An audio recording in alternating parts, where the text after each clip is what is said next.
So we always speak about Emunah and Bitachon, to believe, to have faith and trust in God. And really, one of the things that we tend to disconnect is our marriage from our relationship with God. The truth is, our entire marriage is a direct, or perhaps one of the most direct connection to God that we can have. Through the marriage, we understand the male-female aspect. Through the marriage, we understand relationship. Through marriage, we become sensitive. We work on ourselves like more than any other areas or relationship. And that's what enables us to learn to be one with someone else completely. And that's what enables us to be one with God. But we, especially today, we are in a situation where tens of thousands, hundreds of thousands of marriages are falling apart. And because society is pushing us to be so idealistic, so individual, so self-serving, so self-sufficient, that I don't need a man, I don't need a woman, I can be on my own, I can be happy. You're just here as an, extra bonus, something that's gonna help me be a little bit more happy, when I need it. That's not marriage. Marriage is really learning to be one with the other and really trying to understand the other. And we are in a lazy generation where we don't want to work on ourselves to embrace the other, to accept the other. Part of it is because a lot of us have low self-esteem, and because we have low self-esteem, we boost ourselves so much that our ego becomes very strong and there's no room for anyone else. Our self-defense is so strong that we don't allow our spouse to criticize anything or to suggest even things like, no, why you tell me what to do? Well, who do you think you are? I know what I'm doing. I know what I want. You don't want what I want. So go find someone else. That's not marriage. So everybody struggles with that on some way or form. And we have to remember something very, very important. In the Talmud, there's a statement that says that what is God doing since the beginning of creation, right? What is he doing? Because once he created creation, he's bored, he has nothing else to do, right? So to speak. He gives only one thing, one answer. You know what God is doing? He is making shidduchim, which means he's making matches between one soul and the other, a man and a woman. That's what God is busy with. Why does the Talmud have to say that? God is busy with everything, because God is, his main thing is he's the power, the source power of everything, and nothing happened without his will. So why is that's what he's doing for us to have true, because the area where we're going to hesitate the most and we're going to be most in doubt about our choice is our marriage, is the person you have chosen. Because from the first year of marriage, even sometimes before even you get married, right? But once you get married, until 120, you're going to have dozens and dozens and dozens, hundreds of moments of doubts. Why did I choose her? I made a mistake. Why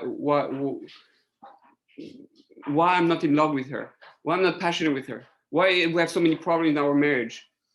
That's not what I wanted. I didn't expect that. I didn't envision marriage like that. Why she doesn't listen to me? Why does he doesn't listen to me? And we keep doubting and doubting until it breaks apart. Obviously, I made a mistake. Obviously, she's not for me. He's not my soulmate. She's not my soulmate. And we fall apart. We need to have Emunah and Bitachon. If you truly have trust, love, trust, belief and trust in God, that means that you trust that God doesn't make mistake. And then when you chose that person, there's a reason why you had to meet that person, because you could have met thousands of other girls or men, but you found this one and you find a connection to this one or to, right? And so So God makes mistake. You made, right? You saw something you married. Now, obviously, sometimes people get married just for money, for fame, for physical attraction. And yes, those marriage, we're not talking about that. We're talking about when actually we're thinking, we're trying, we're examining, and we're choosing to marry that person when there's an attraction. So what happens? You chose that person and then to get married, and then a few months later, that's it. No, she's not my soulmate. Oh, so God made a mistake, right? You married that person by mistake. God, where's your bitachon? So you have to have belief and trust in your marriage. You have to believe and trust that this person that you chose is perfect for you. It's perfect with its with its perfect imperfection. Again, the hardest thing in life to work on is marriage because it brings you to the core. So we make the mistake to think that it must be a mistake. It can't be so hard. Why is it so hard from the beginning? They all say the same thing. The guys say, she's so dramatic. No, Rabbi, you don't understand. My wife, she's the most crazy. You know, she's not like other women, you know, okay, very emotional. She's crazy emotional. She's like, say, yeah. They all say the same thing. Every man thinks his wife is more crazy than any other wife in terms of emotional. And I'm not gonna lie, the most of the work needs to come from the man, right? The greatest responsibility is on the man, because if a woman is pleased, right? Obviously, the woman has to make it easier for the man to be loving and to take care of her. Some women make it more difficult than others, and the women have to learn to admire their husband and tell it to them and make them feel great. So, and the man has to show true love, meaning true desire, that he wants her, that he sees how great she is, that he's proud of her, that he loves her, and give her what she needs, which is mostly attention, love, yourself, your time. So this requires tremendous work and tremendous hard. If you know, people call me, you know, because I'm a marriage coach for those who don't know, and I'm a social worker too. And if you don't, you know, you go through a year and you didn't learn any book on marriage, you didn't go to any classes or seminars, or you didn't speak to a rabbi who knows what he's talking about marriage, or a social worker or marriage therapist or anything like that, or read books or went to classes on relationship skills and communication skills, and all of a sudden, right, you didn't do any of that, and then all of a sudden, you know, it's like, oh, your marriage is terrible. Say, well, what do you expect? There's no such a thing as a good marriage without tremendous work, the hardest work. But we in 21st century, we like easy, fast food. We can replace everything, plastic, easy pass. Everything is, you know, so it's much easier to get a new woman for a few months or years until, you know, it start to become difficult, that we have to work more on ourselves to please the other, and, you know, let's throw the garbage and take another one. So especially the men, women are more dedicated in general, unless it's a woman who is very manly, and therefore she will do the same thing with the men. But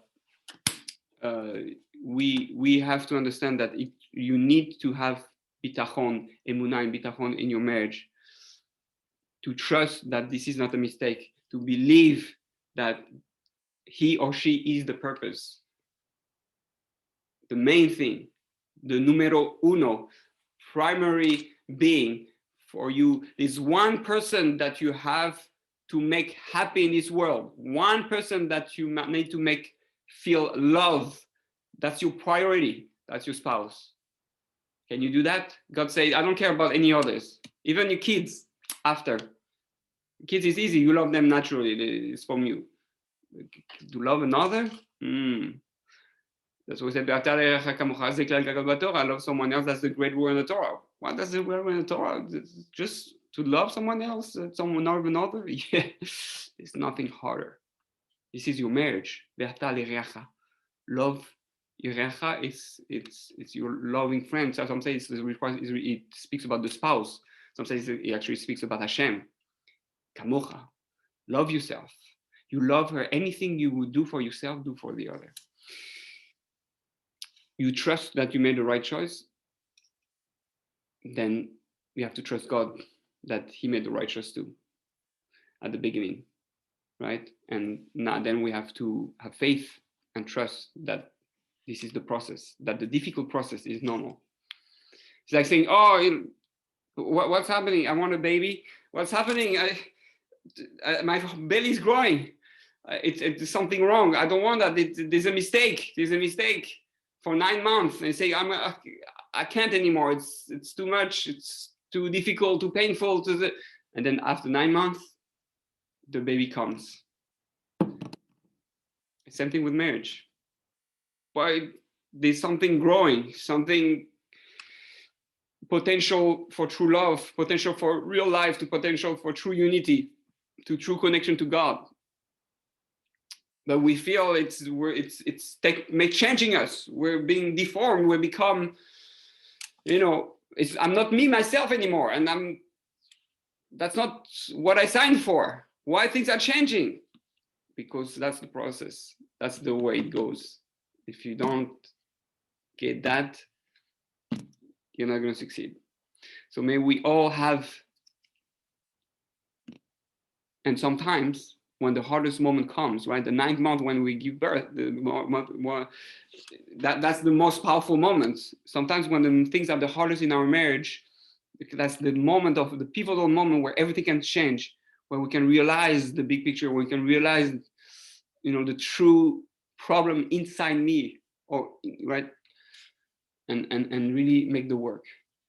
But we need all guidance, support, coaching, therapy, learning classes, whatever it is, because we're in a generation where all the forces goes against us. So have bitachon and emunah in your marriage, and God willing, you will be one and live happy ever after with passion, God willing. May Hashem help us all fall in love with our spouse to the climax that is possible.